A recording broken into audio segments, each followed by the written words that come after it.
Tahira is going to be the... What are you going to be? Witch. She is. Yes. What a great part. It's a great part tonight. Shall we go? So we won't be late?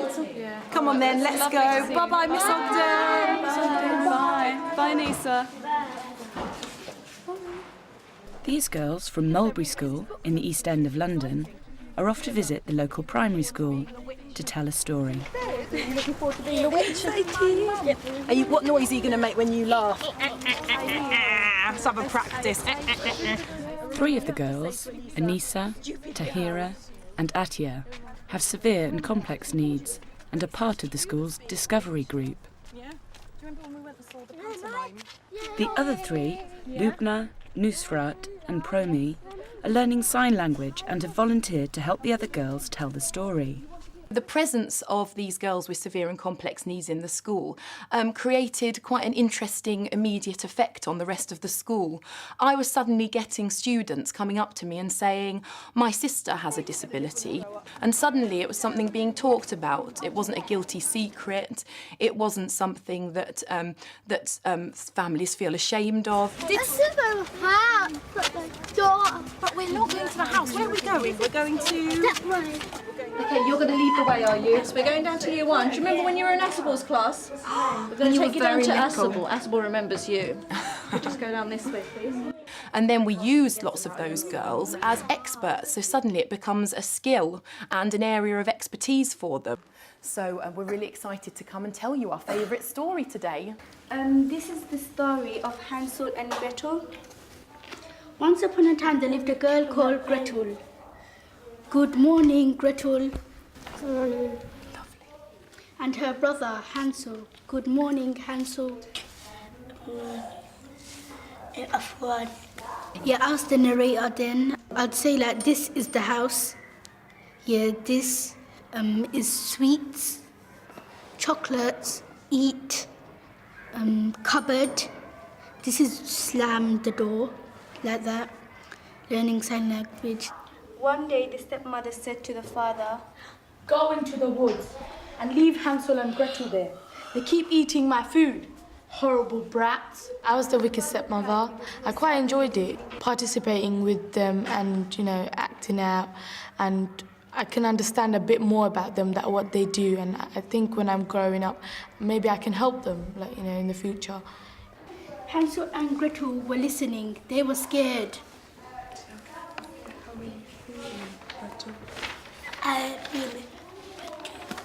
As a community, I think we should learn the way they communicate, the way they socialize.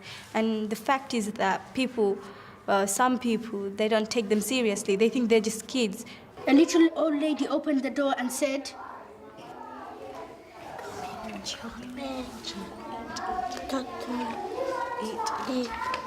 The witch leaned into the oven.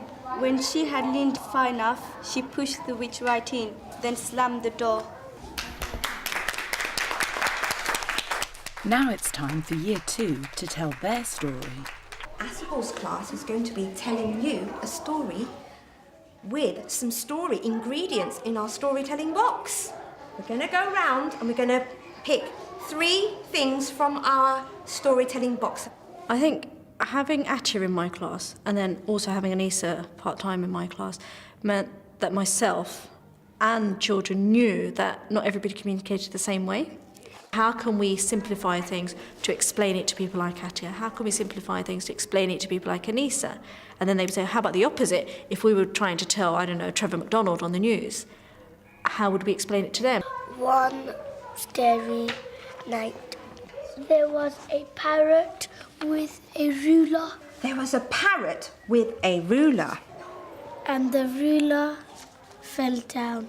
And the parrot was trying to help the ruler, but he couldn't help him. Any explanation work that we had going on, whether it was in science, history, literacy, it would help the other children. They would have to explain themselves really, really carefully and be really, really articulate in order to get somebody like Atia to understand.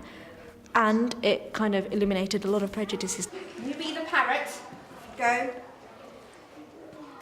With a ruler. Do you want to be the ruler? ruler fell down.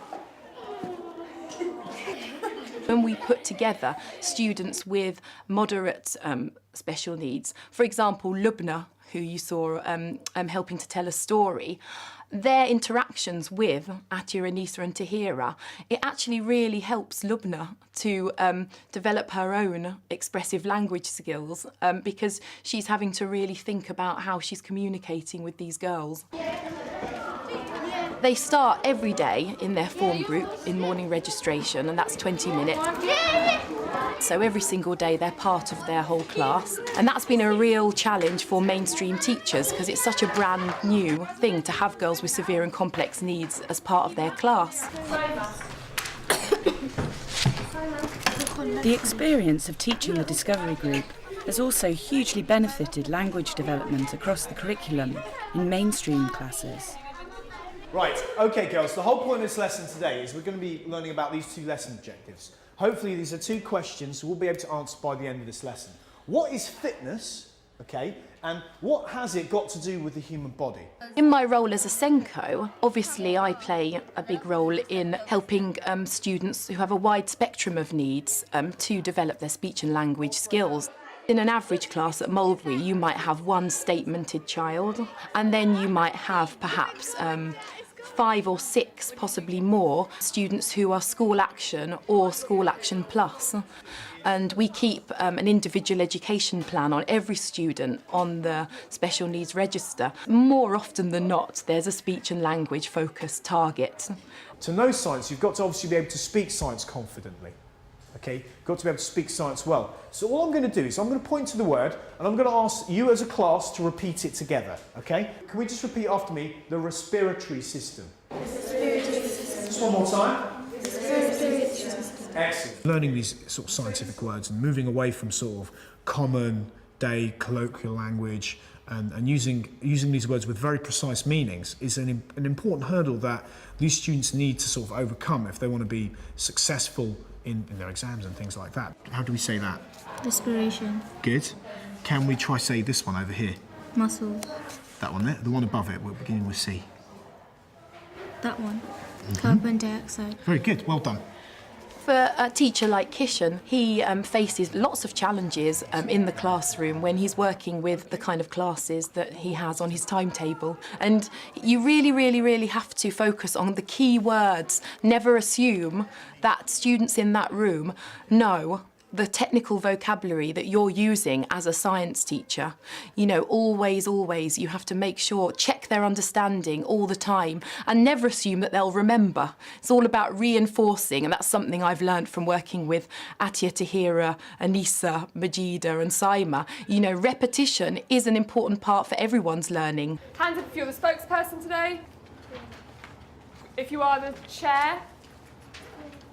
Thank you. If you are the scribe. We're going to do something about connotation.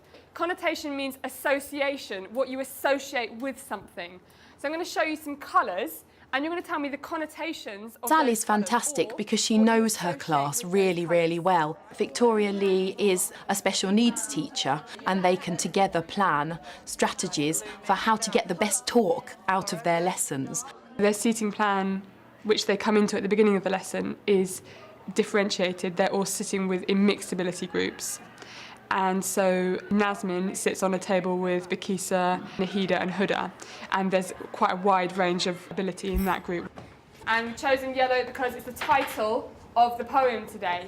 And as we go through the lesson, I want you to be thinking about why the poet has chosen to make yellow the title of this poem, why she's chosen to talk about yellow, what she thinks about yellow. Very quickly in your groups, I want you to count the number of things that she mentions which are yellow. Off you go, count up. Quick. Where's the first one? Crocus. Yeah. Yellow tongue. Yellow tongues, yeah, good. Yellow bird. One.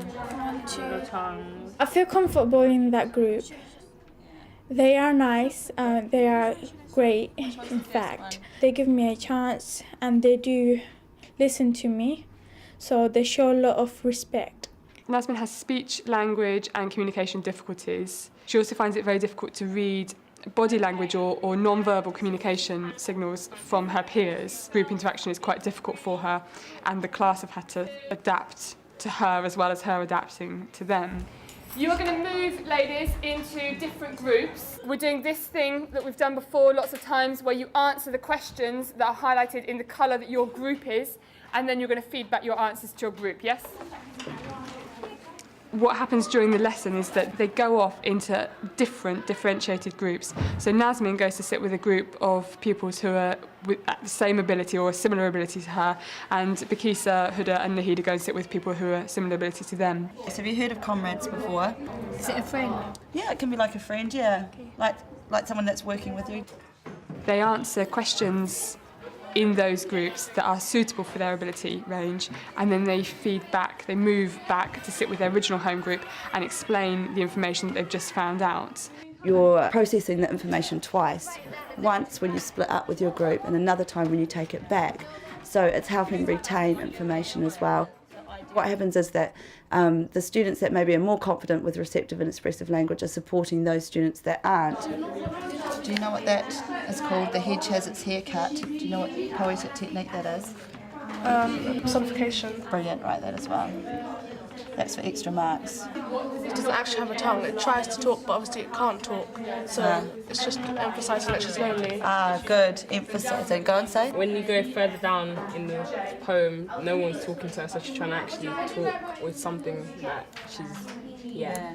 The group that I normally sit in, we're all mixed ability people. So when we're working on a task together, we're able to help each other in things that we don't understand. Bakisa is a very able, very confident girl, but she also needs practice in communicating appropriately sometimes and communicating high order ideas. Paying attention to language and communication skills stretches pupils across a whole spectrum of ability and has been one of the highly positive outcomes of including the students in the Discovery Group into the life of Mulberry School. So you can see up here that I've written Mulberry, a place for everyone.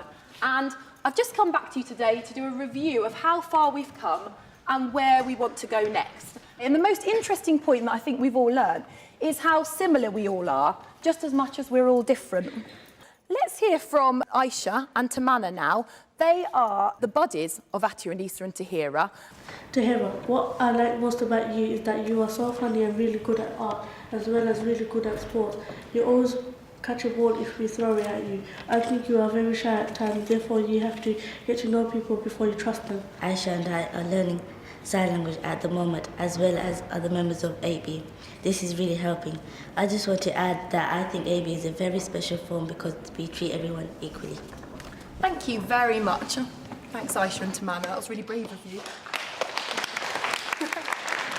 Not so long ago, Mulberry wouldn't have been allowed to have girls like Anissa, Atia and Tahira. We wouldn't have been allowed to have them in the school because it was believed by the people who made decisions that they wouldn't learn well and also that they would stop the rest of us from learning well. How ridiculous does that sound now? Well done, everybody.